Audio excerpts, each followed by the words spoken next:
Good evening guys. कैसे हैं आप? आज की शाम आप जैसे संगीत प्रेमियों के नाम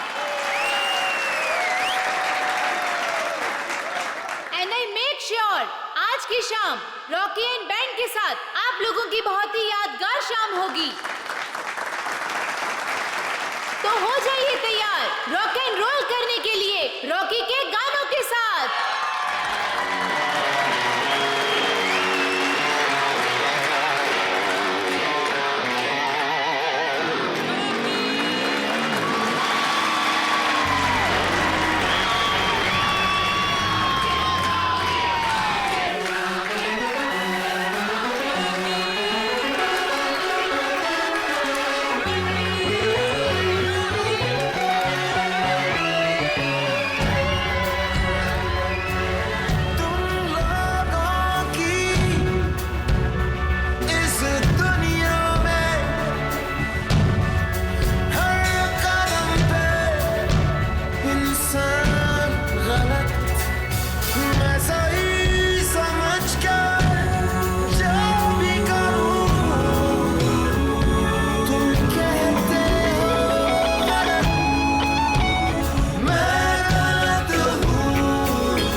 कमर के नीचे का हिस्सा पूरी तरह से जल चुका है सर। शरीर के ऊपर के हिस्से में घाव वगैरह भी नहीं है।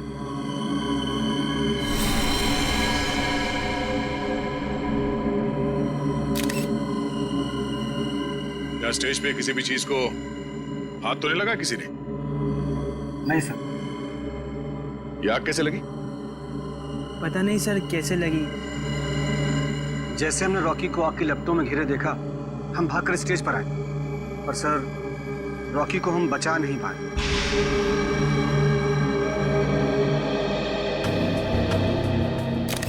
आप लोगों ने किसी को ये आग लगाते हुए देखा? नहीं सर। या कोई जलती हुई चीज स्टेज पे फेंकते हुए देखा किसी को? बड़ी अजीब बात है, स्टेज के बीचों बीच अचानक आग कैसे लग सकती है? स्टेज में कुछ है। एक काम करो, स्टेज को अच्छी तरह से चेक करो।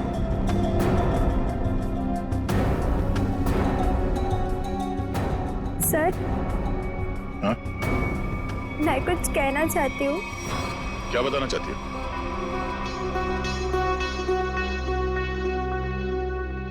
पर यहाँ नहीं, आप आइए मेरे साथ। चलिए।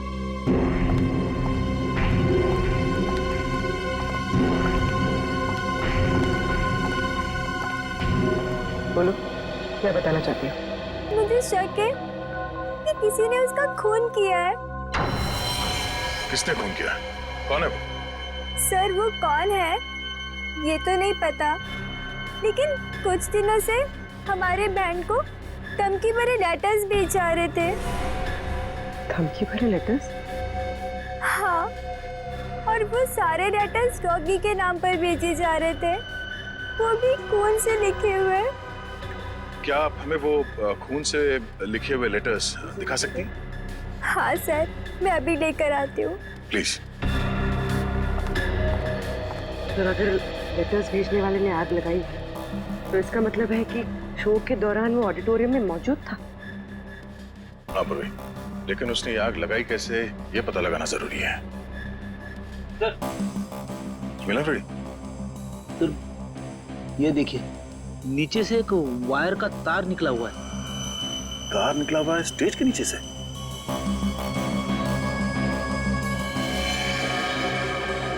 वो भी ठीक उसी जगह पे जहां पे रॉकी खड़ा था, जलने से पहले।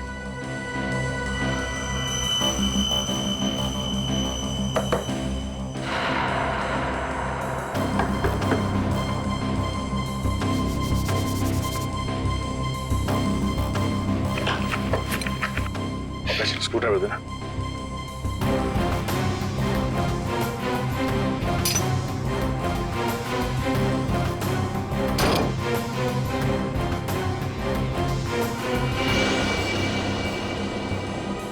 सर नीचे तो एक कमरा है। हाँ, लगता तो कुछ ऐसे ही है। नीचे जाके देखते क्या है, जरा टॉर्च देना।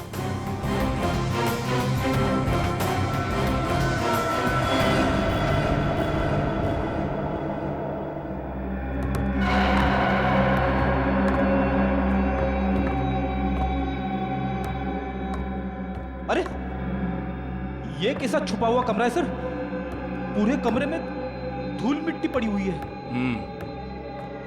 ये कलाकारों के लिए अलग से बनाया हुआ कमरा है।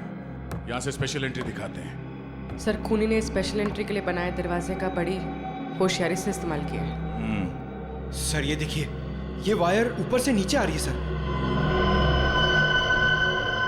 ये वायर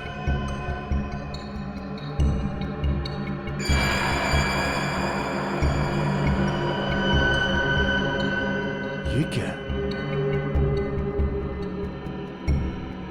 चिपचिपा सा है।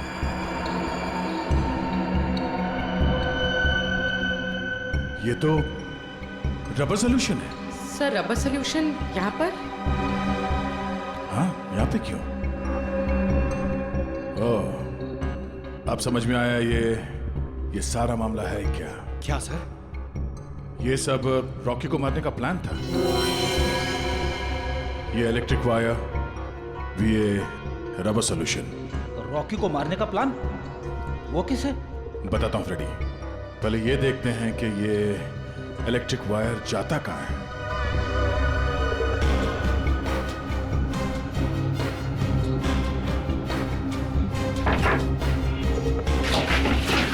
संभाल के।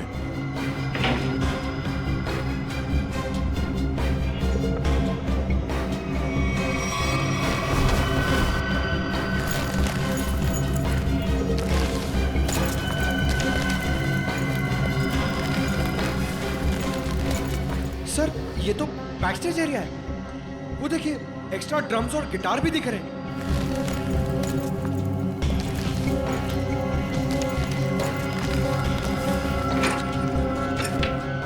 ये देखो, वायर मेन स्विच से कनेक्टेड है। आपको समझ में आया फ्रेडी?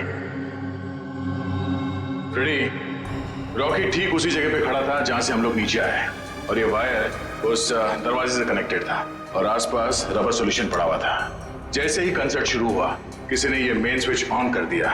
वायर में शॉर्ट सर्किट हो गया और रबर सोल्यूशन में आग लग गई, और आग इतनी तेजी से फैली कि रॉकी कुछ कर नहीं सका। वही मारा गया बेचारा। सर अब खूनी का कैसे पता चलेगा? ये बैक स्टेज है, इसका मतलब है यहाँ के किसी स्टाफ ने कुछ देखा जरूर होगा। एक काम करो, यहाँ पे जितने भी स्टाफ काम करते हैं उन सबको ऊपर इकट्ठा करो। चलिए।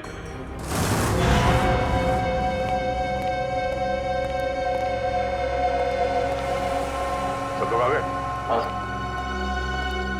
अच्छा एक बात बताओ, शो स्टार्ट होने वाला था या फिर शो स्टार्ट हो चुका था?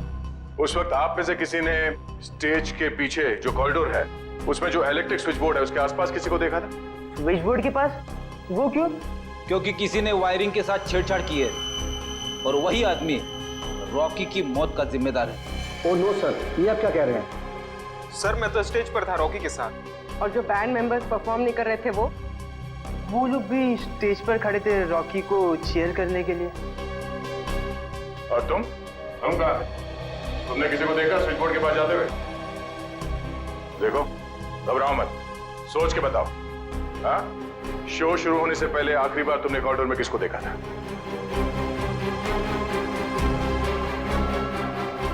सर इसे देखा था मैंने सर। करण, ये तुम क्या बोल रहे हो? सर मैं झूठ नहीं बोल रहा हूँ, इसे ही देखा था मैंने कॉरिडोर में यहाँ। आप बताओ मिस्टर करण, तुम कॉरिडोर में गए थे या नहीं? सर हाँ मैं गया था, लेकिन क्या करने गए थे तुम वहाँ? हाँ? तुम्हें शो में परफॉर्म नहीं करना था? सर मेरा गला खराब था और मुझे पता था कि मैं गा नहीं पाऊंगा, इसलिए मैंने डिसाइड किया था कि मैं रॉकी के साथ परफॉर्म नहीं करूँगा सर, लेकिन मैंने रॉकी को नहीं मारा है सर। अच्छा सर, कॉरिडोर में और स्टेज के आसपास सीसीटीवी कैमरे लगे हुए। रेडी, तुम और पंकज सीसीटीवी की रिकॉर्डिंग चेक करो, पता चल जाएगा ये आदमी सच बोल रहा है या झूठ। सर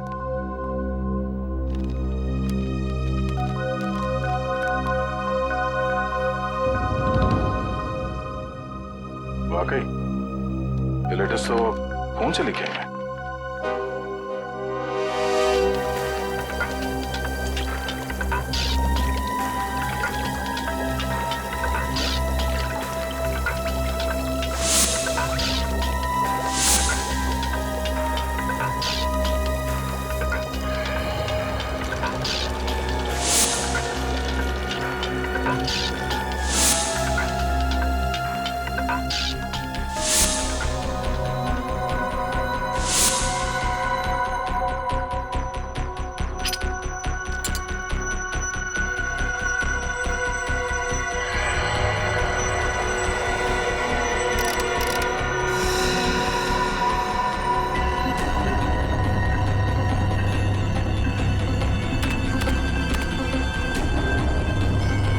माय गॉड, कमाल है यार। लोग धमकी देने का भी क्या क्या तरीका निकालते हैं। के किस सोच में पड़ा है तू? बॉस, ये जो लेटर्स हैं ये खून से लिखे गए। तो इसमें कौन सी अजीब बात है? अजीब बात यह है बॉस कि ये जो खून है वो इंसान का नहीं है, जानवर का खून है ये। जानवर के खून से? हाँ, ये लेटर्स भेड़ के खून से लिखे गए हैं बॉस, भेड़ के खून से। भेड़ के खून से? और क्या पता चला? ये लेटर्स मैंने अच्छी तरह से स्टडी किए हैं। जिस किसी ने भी ये लेटर्स लिखे हैं वो बहुत ज्यादा पढ़ा लिखा इंसान है। सलूनके साहब, ये रॉकी के शरीर पे जले हुए के अलावा किसी और चोट या घाव का निशान? नहीं सचिन, इस रॉकी के शरीर को मैंने अच्छी तरह से चेक किया है और किसी किस्म का कोई निशान नहीं है। इस रॉकी का शरीर आधा जल चुका था और जलने की वजह से इसकी मौत हुई। सर, जिसने भी ये धमकी भरे लेटर्स भेजे हैं सर, वही खूनी है क्या? हाँ निखिल, जिसने भी ये धमकी भरे खत लिखे हैं ना, उसी ने खून किया है। पर एक बात है, भेड़ का खून मुंबई जैसे शहर में आसानी से नहीं मिल सकता। वो जरूर किसी जंगल वाले इलाके या फिर फार्म हाउस वाले इलाके से ही मिला है। तो हमारे शहर के आसपास जितने भी फार्म हाउसेज है, वहां जाकर के पता लगाओ, पूछताछ करो और देखो किसने भेड़ का खून किसी को दिया है या फिर बेचा है क्या।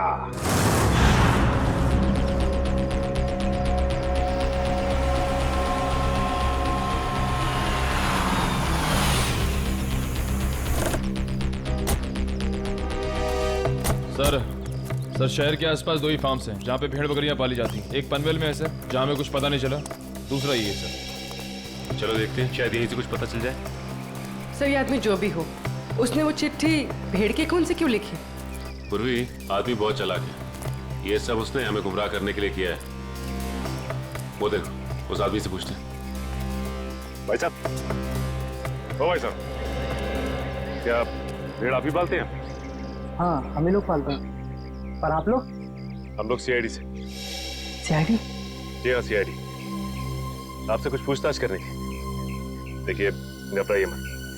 पूछिए, क्या पूछना चाहते हैं आप लोग? अच्छा, ये बताइए कि आपसे भेड़ खरीदने तो बहुत लोग आते हो, क्या कोई भेड़ का खून खरीदने आया था आपसे? भेड़ का खून? या भेड़ का खून? नहीं साहब, ऐसा तो कोई आदमी नहीं आया। अपने इन आदमियों से पूछिए जो काम कर रहे हैं, शायद इन्हें कुछ पता हो। ए, तुम दोनों आओ। जी साहब। अच्छा, ये बताइए कि आपसे कोई भेड़ का खून खरीदने के लिए आया था क्या? देखो, घबराओ मत, जो कुछ तुमको पता है सब कुछ सच सच बताओ। साहब, वो कुछ दिन पहले एक आदमी भेड़ का खून लेने आया था साहब। क्या? तुमने मुझे क्यों बताया? गलती है, माफ कर साहब। वो उसके लिए उसने मुझे बहुत पैसा दिया था। बोला था कि कुछ दवाइयाँ बनाना, इसके लिए उसे भेड़ का खून चाहिए साहब। क्या तुम उसे पहले से जानते थे? नहीं, मैं पहली बार मिला था। उसके बारे में और कुछ याद है तुम्हें? उसका पहनावा या उसकी कोई आदत? हाँ, उसके पास एक महंगा फ़ोन था। वो बार बार फ़ोन को ही देख रहा था साहब। ऐसा फ़ोन मैंने कभी नहीं देखा। ऐसा क्या था उस फोन में? हाँ? नीले रंग का फ़ोन था, उस पर स्टार बना हुआ था साहब, और उसके पीछे कुछ एल जैसा लिखा हुआ था साहब। 5-6 दिन पहले लोकम नाम की इंटरनेशनल कंपनी ने एक ऐसा फ़ोन लॉन्च किया है। अखबारों में उसकी काफ़ी चर्चा भी हुई थी। फिलहाल शहर में एक ही आउटलेट है इसका जहाँ ये फ़ोन मिलता है, लोखंडवाला में। रुक ना, एक मिनट सर।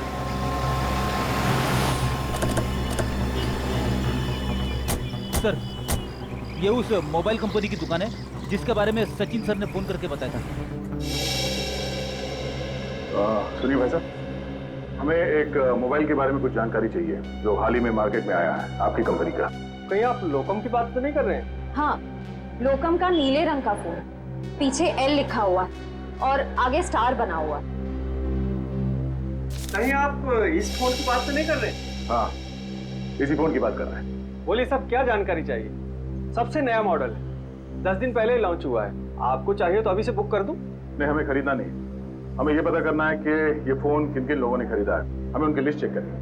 पर क्यों साहब? देखिए, हम सीआईडी से और एक खून के सिलसिले में तहकीकात कर रहे हैं। जी बिल्कुल, अभी तक हमने सिर्फ 12 पीस ही बेचे हैं, कस्टमर का रिस्पॉन्स देखने के लिए।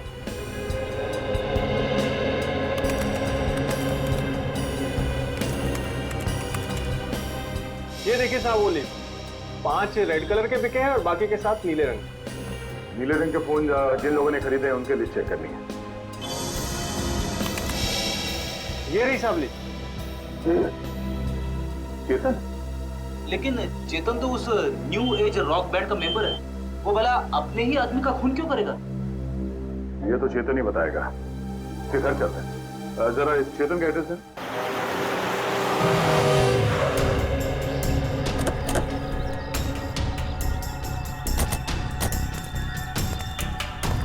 सर, घर तो बंद है। अब कहाँ ढूंढेंगे चेतन को? घर के अंदर।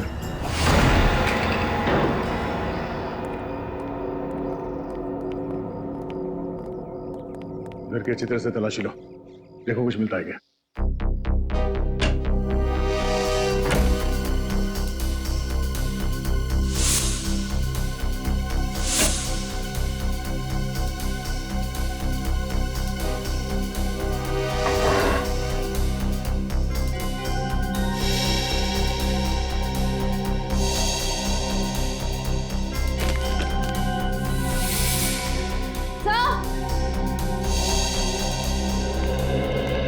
सर, डस्टबिन में फटे हुए कागज है।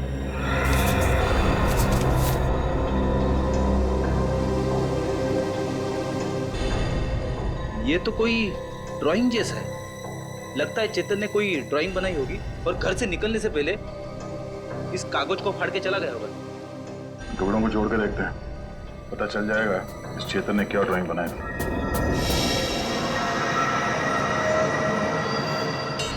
सर, ये तो कोई नक्शा या कोई ब्लूप्रिंट लग रहा है। श्रेया, पर किस जगह का? तो करण के ऑफिस के कैबिन का ब्लूप्रिंट है। करण? सर, ये करण भी तो न्यू एज रॉक बैंड का मेंबर है। सर, ये देखिए, उसके कैबिन में जितने भी म्यूजिकल इंस्ट्रूमेंट्स हैं और जितने भी इलेक्ट्रिक कनेक्शंस हैं, सब मार्क किए गए हैं। चेतन के घर पे करण के ऑफिस का मैप क्यों? कहीं करण की जान को खतरा तो नहीं है?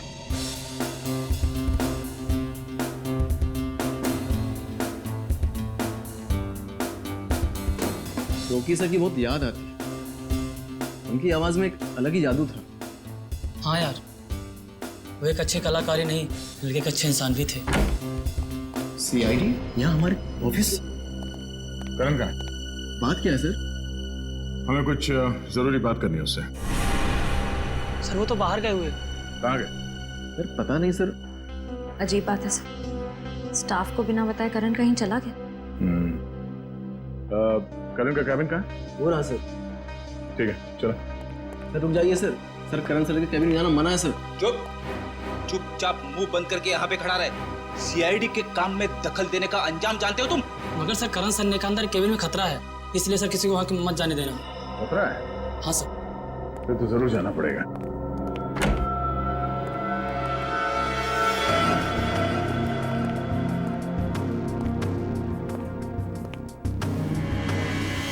सर ये कैबिन तो बिल्कुल वैसा ही है जैसा उस ब्लूप्रिंट में था जो हमें चेतन के घर से मिला था।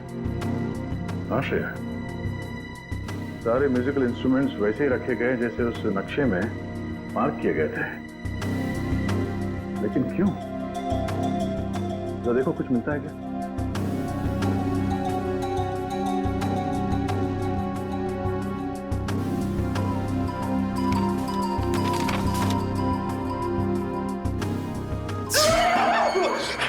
क्या हुआ फ्रेडी? सर गिटार में करंट है। गिटार में करंट है? अरे नहीं सर, सर रॉकी के खून में करण का हाथ है, इसीलिए उसने जानबूझ के ये वाला सेटअप अपनी कैबिन में बनाया ताकि वो शो में होने वाले खून की प्रैक्टिस कर सके। सर ये स्केच देखिए, इसमें म्यूजिकल इंस्ट्रूमेंट्स और इलेक्ट्रिक कनेक्शंस बिल्कुल वैसे ही हैं जैसे उस शो में थे। स्टेज और बैक स्टेज में भी सब ऐसे ही फिट किया गया था। ये सारा मामला समझ में आ रहा है। करण और चेतन इन दोनों ने मिलकर रॉकी का खून किया है। मगर सर करण सर ऐसा क्यों करेंगे सर? वो तो पता चल ही जाएगा। पहले ये बताओ, इस कैबिन में करण के साथ कोई और भी आया था? नहीं सर, वो तो हर वक्त काम में बिजी रहते थे, दिन रात अगले शो की तैयारी में ही लगे रहते थे। सर उन्हें तो किसी से मिलने की फुर्सत तक भी नहीं थी। पर सर उसने कहा था कि उसका गला खराब था, इसलिए उसने रॉकी के साथ उस शो में परफॉर्म नहीं किया। वो सब एक झूठ था। उसने हमारे सामने नाटक किया। उसने रॉकी का खून किया और रॉकी को रास्ते से हटा दिया, और अब अपना अलग से शो प्लान कर रहा है। करण का अगला शो कहाँ है? सर पूना में। पुणे में?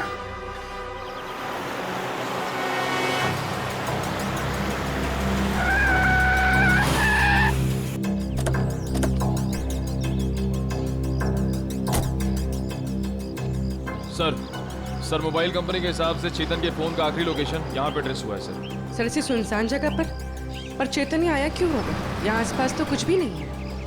कुछ तो जरूर है। हो सकता है चेतन यहाँ पे किसी से मिलने आया हो और उसके बाद यहाँ पे आके कहीं छिप गया। पर सर अब हम चेतन को ढूंढेंगे कैसे? वो देखो सामने छोटी सी दुकान दिख रही है, वहाँ चल के पूछते हैं।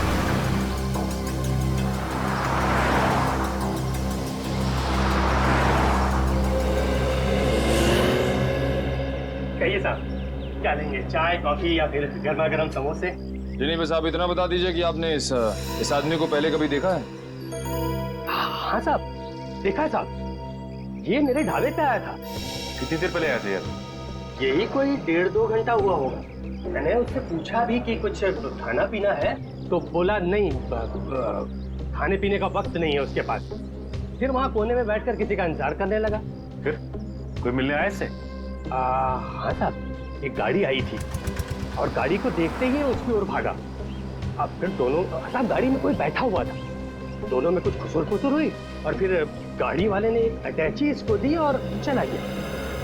गाड़ी वाले को देखा? नहीं मैडम, असल में हुआ क्या कि ये आदमी ठीक गाड़ी वाले के सामने आकर खड़ा हो गया, तो मैं गाड़ी वाले की शक्ल नहीं देख पाया। अच्छा, गाड़ी का नंबर या फिर कौन से रंग की गाड़ी थी, कुछ याद है तुम्हें? नंबर तो नहीं देखा, लेकिन हाँ गाड़ी सफेद रंग की थी। ये दोनों साथ में क्या थे? नहीं साहब, गाड़ी वाला तो अलग निकला था, और ये जो लड़का था ये 5 मिनट बाद एक बस आई, उस पर बैठ के निकला। हरे रंग की एक पैसेंजर मिनी बस थी, ये हेटी ट्रेवल्स की। अच्छा, बता सकते हो कि ये बस कहाँ गई होगी? साहब हेटी ट्रेवल्स की अधिकतर बसें यहाँ से पूना की ओर जाती हैं। वो बस यहाँ से कितनी देर पहले निकली? करीब आधा घंटा हुआ होगा। ठीक है, थैंक्स। Hello everyone.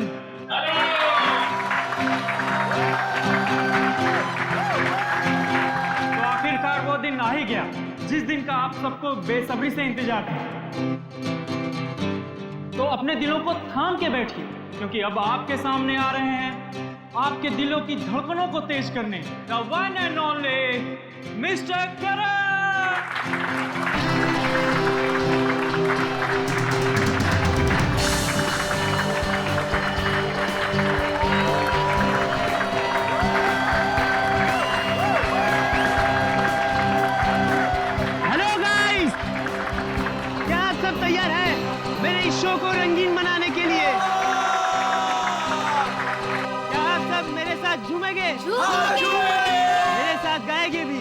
नहीं।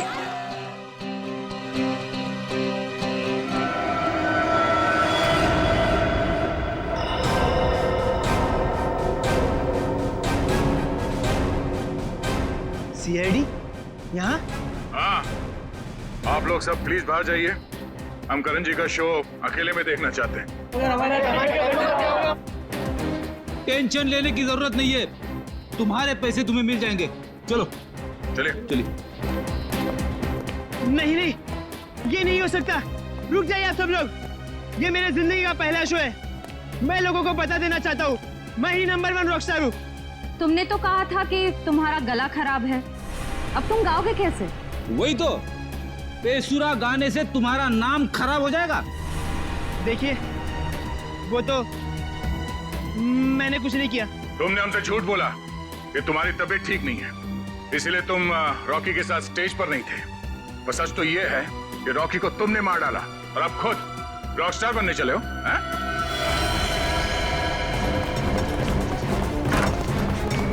चलते हैं।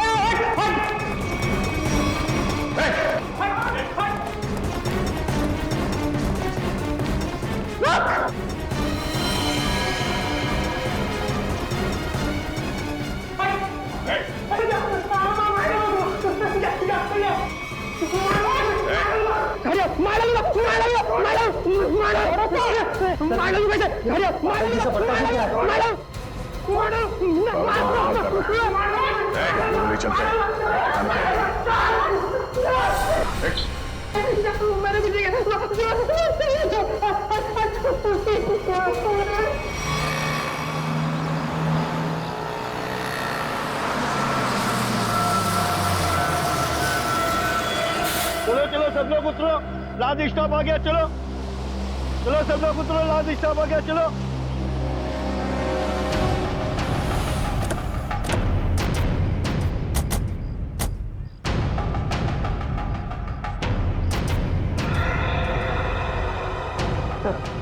हो रहा चेतन, बस से उतर रहा। सर बार बार पीछे मुड़ के देख रहा है, ऐसा लग रहा है काफी डरा हुआ है। गलत काम करेगा तो डरेगा ही।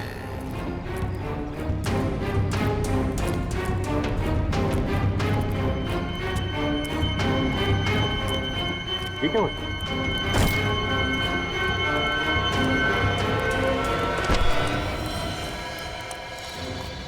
प्लीज प्लीज प्लीज हटिए हटिए प्लीज। माय गॉड, ये तो मर गया। मर गया? अचानक क्या हो गया इसे?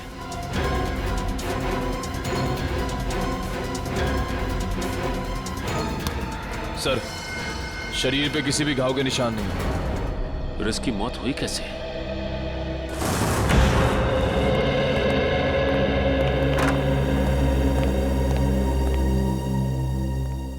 बताओ करण, एक कलाकार होने के बावजूद भी क्यों किया तुमने ये? है? क्यों किया? बताओ। मेरा बेटा कहाँ है? करण, करण, मेरा बच्चा, तू ठीक है ना? आप क्यों मेरे बेटे के पीछे पड़े?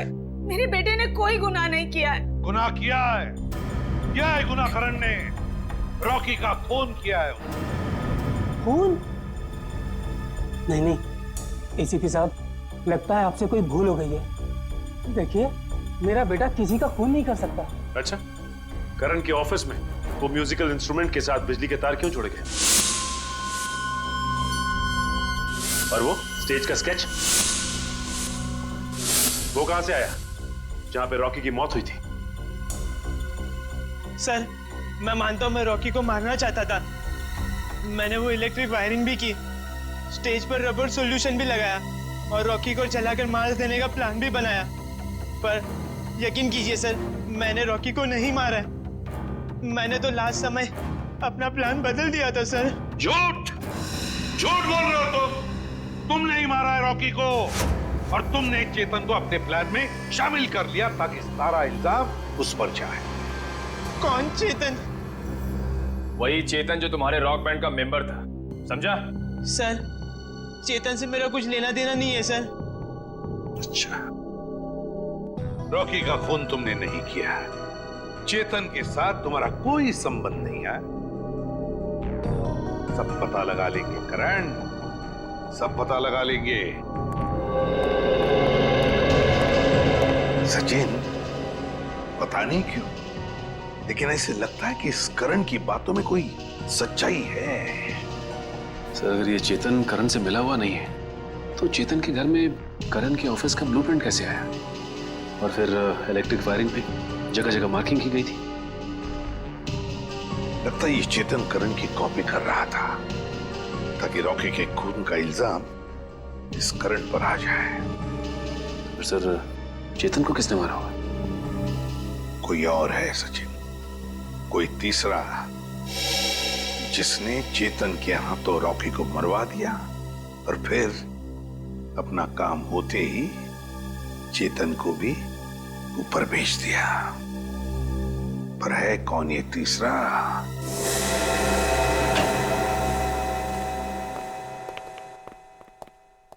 साउंड के रेजिग्नेशन दे दे, इस्तीफा दे दे। क्यों दे दूं भाई इस्तीफा? क्योंकि तुझे अब तक पता नहीं चला कि चेतन को मारा कैसे। तुम्हें कैसे मालूम नहीं पता लगा पाया है? अरे यार, आधी बात पता चल चुकी है। तो फिर बता ना जल्दी। देखो, इसकी मौत जहर देने की वजह से हुई। क्या जहर देगी? हाँ, जहर देगी। अब जहर कैसे दिया गया है इस बात का पता लगना बाकी है। अभी पता लगता नहीं यार, एक मिनट रुको ना यार तुम।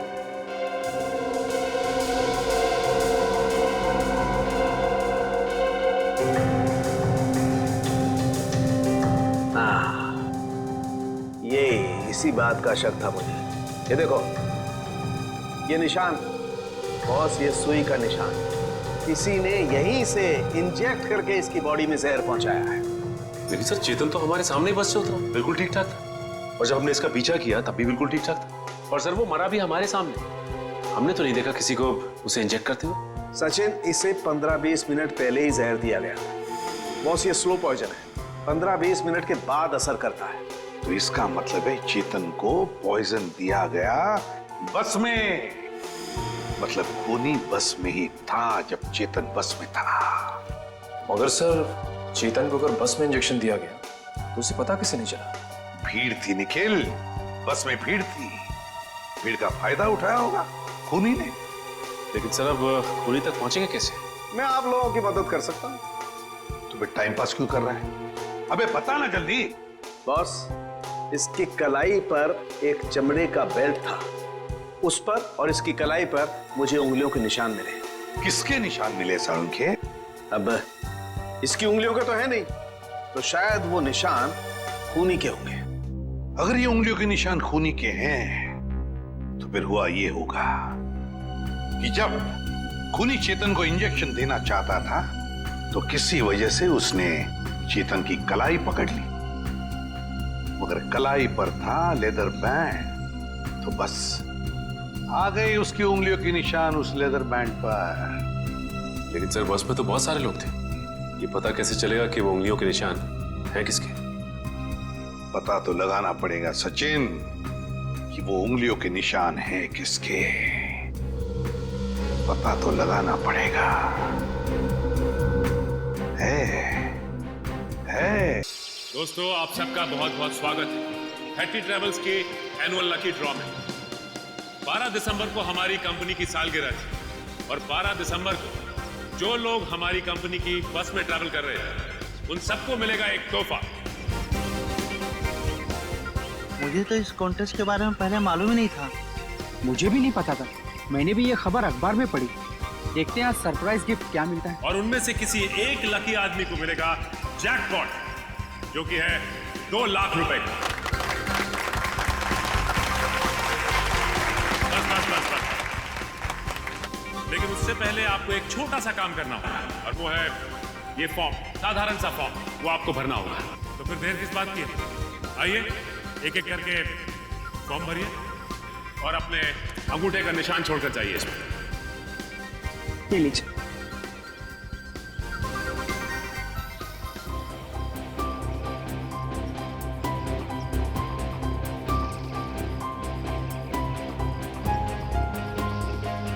मैडम, ये सारे के सारे फॉर्म स्कैन कर लो, नेट पे डालेंगे ना। जी सर जी।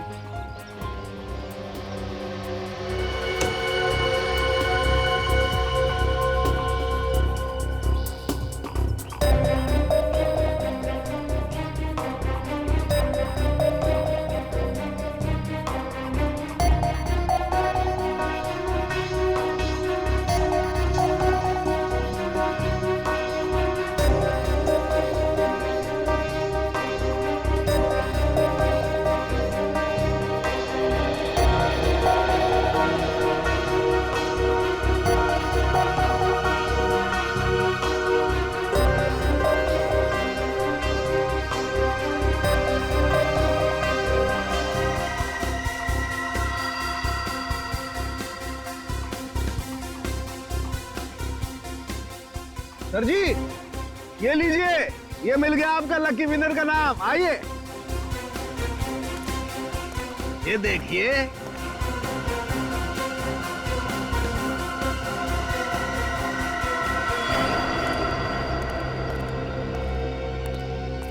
दोस्तों, आप सबका इंतजार अब खत्म हुआ। अब हम घोषित करने जा रहे हैं विनर का नाम, जो कि है मिस्टर जगन। मैं जगन हूं। मैंने जैकपॉट जीत लिया। मुझे विश्वास ही नहीं हुआ, मैंने 2 लाख रुपए जीते। 2 लाख! सर, कहाँ लेना है? आपके लिए हमने और भी कुछ सोच के रखा। उससे भी बड़ा सर? उससे भी बड़ा क्या सर? जेल का। जेल? जगन बाबू, सारी जिंदगी जेल में रहने का इनाम। ये कैसा मजाक है? मैं जेल क्यों जाऊंगा? मैंने ऐसा क्या किया है सर? चेतन का खून किया है, जहरीली सुई चुभोकर। मैंने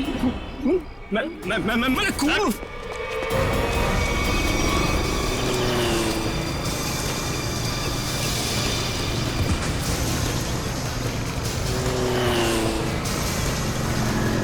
तुम्हें पकड़ने के लिए इतनी बड़ी प्रतियोगिता रखी है, इनाम क्या तेरा बाप लेगा? सर, मैंने कुछ नहीं किया सर, मैंने कुछ नहीं किया। छोड़ दो सर, छोड़ दो मुझे। अब बोल, चेतन का खून क्यों किया तूने? सर, मुझे पैसे मिलने थे उसके सर। कौन देने वाला था पैसे तुझे? आज रात को मिलेगा वो आदमी मुझसे सर। तो आज रात को हम भी मिलते हैं उससे।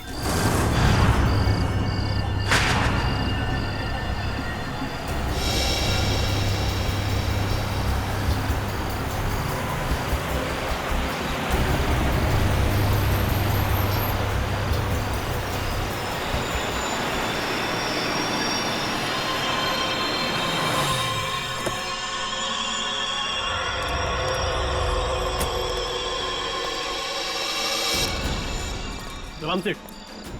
वक्त के बहुत पाबंद हो तुम, मुझसे पहले यहाँ पहुँच गए। सेठ, मुझे मेरे पैसे दो सेठ। यहाँ अगर किसी ने देख लिया तो बवाल खड़ा हो जाएगा सेठ। मुझे फौरन निकलना है यहाँ से। आखिर तुमने मेरा काम किया है, इनाम तो तुम्हें मिलना ही चाहिए। हाँ सेठ।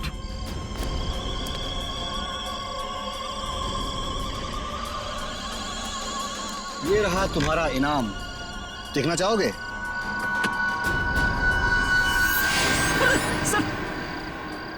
बंदूक? हाँ, बंदूक। क्या मजाक है सेठ?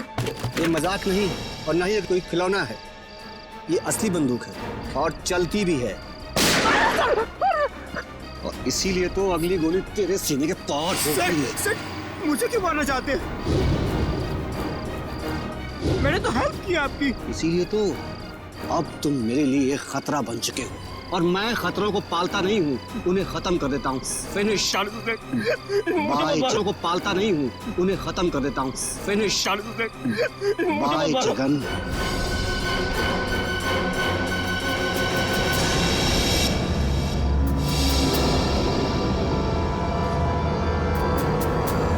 परिमल जी,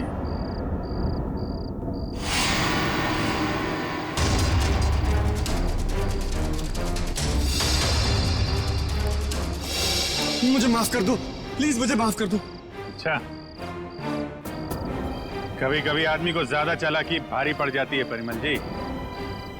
लोगों को इनाम देने का बहुत शौक है ना, अब सीआईडी का इनाम चाहिए।